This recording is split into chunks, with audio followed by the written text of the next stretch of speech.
রাখাইনের বাসিন্দাদের বাংলাদেশ সীমান্ত এলাকা ছাড়ার আহ্বান।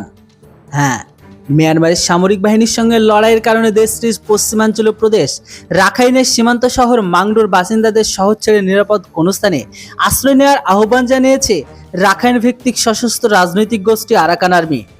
তবে রাজনৈতিক শাখা ইউনাইটেড লিগ অব আরাকান সোমবার মংডুর বাসিন্দাদের উদ্দেশ্যে দেওয়া এক বার্তায় ইউনাইটেড লিগ অব আরাকানের পক্ষ থেকে বলা হয়েছে, সামনের দিনগুলোতে মাংডু শহরে পরিস্থিতি অস্থিতিশীল হয়ে উঠতে পারে, তাই শহরবাসীকে আপাতত নিরাপদ কোনো স্থানে সরে যাওয়ার অনুরোধ জানানো হচ্ছে। থাইল্যান্ড ভিত্তিক বার্মিজ সংবাদ মাধ্যম ইরাবতীর এক স্টেটমেন্টে এই সমস্ত তথ্য দেওয়া হয়। মাংডু বাংলাদেশ ও মিয়ানমার সীমান্তবর্তী শহর। দুই দেশের ভূখণ্ডে বিভক্ত করেছে যে নাপনদ, সেই নদের এক তীরে বাংলাদেশের টেকনাফ, অপর তীরে মাংডু অবস্থান। রাখাইনের অন্যতম বাণিজ্যিক কেন্দ্র শহর এটি।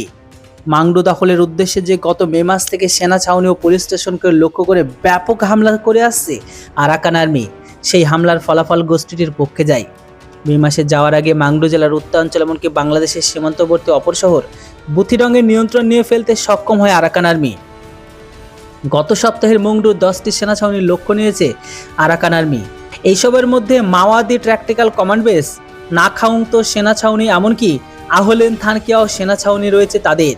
মংডু জেলা জুড়ে যত সেনা ছাউনি রয়েছে সেই সবের মধ্যে এই দুটি ছাউনি শক্তিশালী। আর এই যোদ্ধাদের সঙ্গে সংঘাতে প্রাণ হারিয়েছে 2 শতাধিক সেনা। নিহতদের মধ্যে মিয়ানমারের সেনাবাহিনী একজন কর্নেলও রয়েছে। মিয়ানমারের রাখাইন রাজ্যের শহরে রয়েছে প্রায় 17টি, এর মধ্যে 9টিরই নিয়ন্ত্রণ নেওয়ার দাবি করেছে আরাকান আর্মি। গত বছরের নভেম্বর থেকে রাজ্যটির জান্তা বাহিনীর সঙ্গে তীব্র লড়াই চলছে তাদের। পার্শ্ববর্তী চীন রাজ্যের পালেতোয়া শহরের নিয়ন্ত্রণ নেওয়ার দাবি করেছে জাতীয় গোষ্ঠীটি।